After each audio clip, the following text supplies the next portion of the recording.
Hi, good morning, good afternoon, good evening, wherever you are in the world. Nandito na naman po kaming tatlo, ang inyong EU-based Unstoppable Pinay digital business owners. So, ako po ulit ay si Christine. Ako ay from Norway at ako ay nagtatrabaho as a full-time healthcare professional dito po sa Norway or as a nurse. So, nandito po kasama ko ang aking dalawang napakatalik na business partners or accountable partners, accountability partners sa business, si Michelle na from Spain and si Percy from Belgium. So kagagaling lang namin actually sa mga vacation last summer and then we had like one episode and ito pa lang ang aming pangalawa after summer vacation. So na-miss namin medyo ang mag-live at ang mag-share sa inyo. So ngayong ngayong gabi po or ngayong umaga or ngayong araw na ito kung nasan man kayo ng panig ng mundo, kung anong oras man sa inyo, we will tackle our learnings or biggest learnings before we enter the digital world of business. So, ayun ang aming mga sasabihin at isi-share sa inyo. So, we'll start with Michelle. Oh, sorry about that. I am in mute because someone was keep disturbing behind me. So sorry about it. So hello everyone. Magandang weekend sa lahat. So this is here we are again for another episode. Sana kahapon pa namin to i-live. Kaso lang medyo mahirap yung aming schedule. So it's better Sunday. Siguro marami tayong manonood pag Sunday. Dahil alam natin pag Sunday nasa bahay lang tayo or you be with your family. So this is good. So as Christian mentioned, I am currently residing here sa Spain for many years na. At mga 2 years na akong nag-online business. And yun na naman, 2 years, medyo mahaba-haba na rin. So, dito pa rin ako dahil gustong-gusto ko yung business na to. So, yun lang ang aking uh, pag-introduction. So, ano na ba tayo? Topic na ba tayo? Learnings. Yeah. Okay. So, yung mga na-learn namin sa previous struggle before we became a business owner. So, siguro, marami. Marami. Kayo din, marami, di ba? Ako Marami. marami. Hindi mo na maisa-isa, pero marami. So, ako naman, nag-struggle talaga, nag-conflict yung aking situation ng time na yan. Kasi, I'm not sure kung tutuloy ko ba maghanap pa ako ng trabaho or mag-stay na lang ako sa bahay. Pero hindi ko kailangan mag-stay sa bahay na mag-stay lang dahil may pamilya ako na isusupport ko back home. Diba? So, mahirap yung situation ko that time. Before ko nakita yung business, mahirap kasi iniisip ko kung 2 years ago, nakita mo naman 2 years ago, maraming mahirap yung buhay natin, buong mundo. So, in that moment, iniisip ko yung health ng asawa ko at yung family ko back home, kung paano ko sila i-support. Kung wala akong business, kung I guess kung mag-ano lang ako, kung ano ba yun, kung hanap lang ako na maghanap ng trabaho, hindi ko alam kung paano ko itaguyod yung aking life, di ba? So, we just keep looking na together, I can stay home while I am supporting my family back home. So, yun yung hinahanap ko until I found this business. So, nung time na yun, maraming struggle kasi kung nagtatrabaho ka, you need to go early in the morning, then you need to go late night. So, mayroon ako 3 aso, yung asawa ko, kailangan ding alagaan. Alam mo yun? So, hindi ko alam kung saan ka sometimes nakalimutan mo na, hindi mo na malagaan yung sarili mo. Always ka na lang doon sa sa trabaho, di ba? So, napaka-stress. Malaking stress, malaking pagsa-struggle sa time management. hanggang nakita ko ng business na to. So, I am happy that I am in this business. I know. We are so blessed to have this business, to found this kind of business. Yeah. How about you, Percy? Hi everyone, magandang hapon, magandang gabi, magandang tanghali sa inyong lahat. Ako nga pala si Percy based sa Belgium, but originally we are from the Philippines. Ang struggle ko nung nag-start ako ng negosyong ito is hindi ako mahilig sa social media. And nung nag-start na ako sa business na ito, so kailangan pala sa negosyo na ito is mag-engage ka sa social media kasi kumikita, tumatakbo ang negosyo na ito via social media.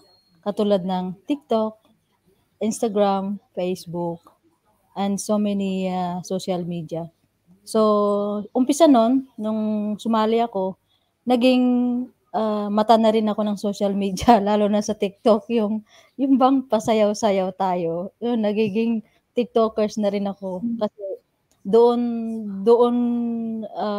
nakaline yung negosyo na ito.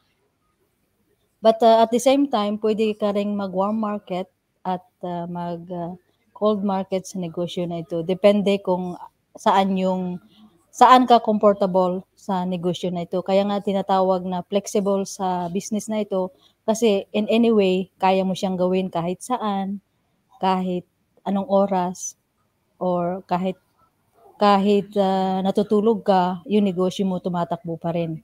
Dahil ang ating method is digital at saka automated system ang ginagamit namin. So, hindi masyadong mabigat patatakbuhin ang negosyo na ito dahil almost 90% or 98% sa system is built in na siya. Naka-program na siya. All we have to do is follow the system, follow the training, step by step. Hindi naman mahirap kasi naka-video based naman siya. Madali lang siyang sundan. So, at saka hindi siya required na maging fluent ka sa English kasi basic lang, basic lang yung English, madali siyang i-catch up. So, kahit hindi ka tech savvy, kasi hindi ako tech savvy person. So, almost sa program na ito, copy-paste, and then add or using some AI. So, makaka-run ka na ng business mo. Ngayon is very easy na lang sa lahat kasi kung mayroong hindi tayo naintindihan, mayroon namang Googles. Tanungin natin. Kung hindi natin makayang isabihin sa English, mayroon naman tayong AI na pwedeng mag-translate via Tagalog to English or English to other language. Kayang-kaya na ngayon, kaya easy to handle ang negosyo na ito, easy to carry. Kaya kahit ilang oras mo siyang gawin, manageable siya. So, yun lang. At saka, isa pa, kung gusto nyong sumali sa negosyong ito, hindi siya masyadong kamahalan. Kasi kung mag-start talaga sa negosyo talaga kailangan ng capital or investment. Yun, intact na palagi yun. Kailangan talaga may investment. Kaya lang, ito, may choices kayo. Pag hindi nyo nagustuhan, guarantee na ibabalik sa inyo full yung inyong first time na ano na nga yun? First time Membership fee. Membership fee. Sa first time membership fee yun, nandoon na lahat yung training na makikita ninyo kung mag-go ba kayo or hindi. So, kung hindi, babalik naman sa inyo yung pera nyo, 100%. Guaranteed siya. Kung gusto nyo i-pursue, so book a coaching call and then let's see kung kaya nyo i-handle o hindi. Ganun lang ang negosyo na ito. Kung ayaw, back up. Kung gusto, go ahead. 'Di ba, ladies? Yes. Yes. And for me, ako, biggest struggle ko siguro yung time management because meron nga akong maliliit na anak plus nagwo-work ako sa hospital. So yung schedule as a nurse, alam nyo naman, shifting siya. So meron akong pang umaga, meron din akong pang hapon hanggang gabi. So tapos meron pa akong maliliit na anak. I have 5 years old and 2 years old. So talagang nung nag-start ako last February lang, so that time talagang halos wala pang 2 years old, 1 and a half pa lang yung bunso ko, tapos 4 years old yung panganay ko. So talagang biggest struggle ko kung saan ko, iniisip ko kung saan ko hahanapan ng oras para mag-start sa business na to.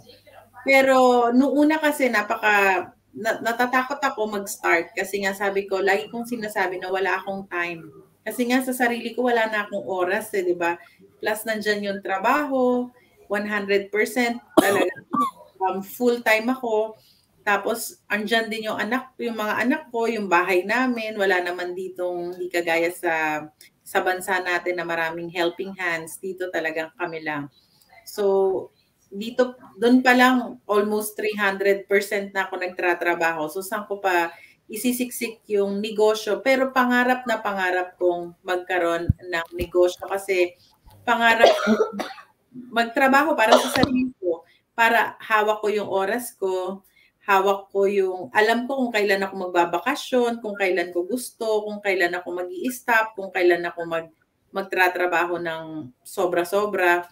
Di ba napakasarap nung ganung pakiramdam. So, yung time ang biggest struggle ko. Pero napunan, di ba? Nagulat ako when I started the business.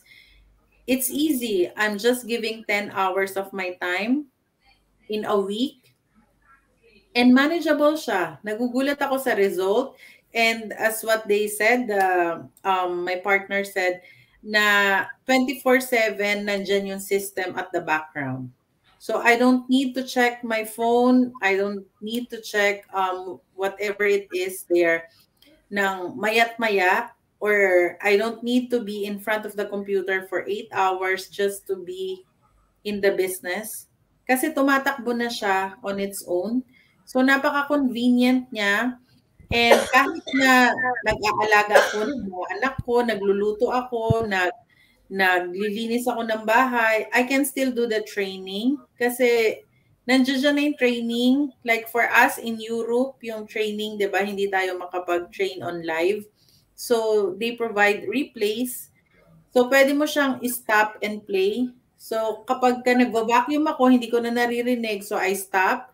Tapos kapag wala nang noise at pwede na ako ulit makinig ng training, so I just play it. So, very convenient siya. So, that's why we encourage you to have a flexible time and to have your freedom. Ladies? Yes, tama yan. Kaso, yung ano kasi, yung business is very automated siya. Tapos proven na talaga ito. Hindi lang kami, mayroon kaming more than 170K thousand 70. all over the world. So, kahit kami ni Christine, ni Percy, we don't meet personally. Pareho kaming Pinay, galing Pilipinas. So, dito kami sa abroad. Hindi namin we don't know each other. So, I guess you see the first episode na ginawa naming live is the first also na nag-meet kaming tatlo. So, imagine that na kahit na wala kang time, wala kang knowledge, pero at the back of this business, marami kang mga business partners. Sarili mo siyang business, pero marami kang company na business partner na gustong tumulong sa iyo.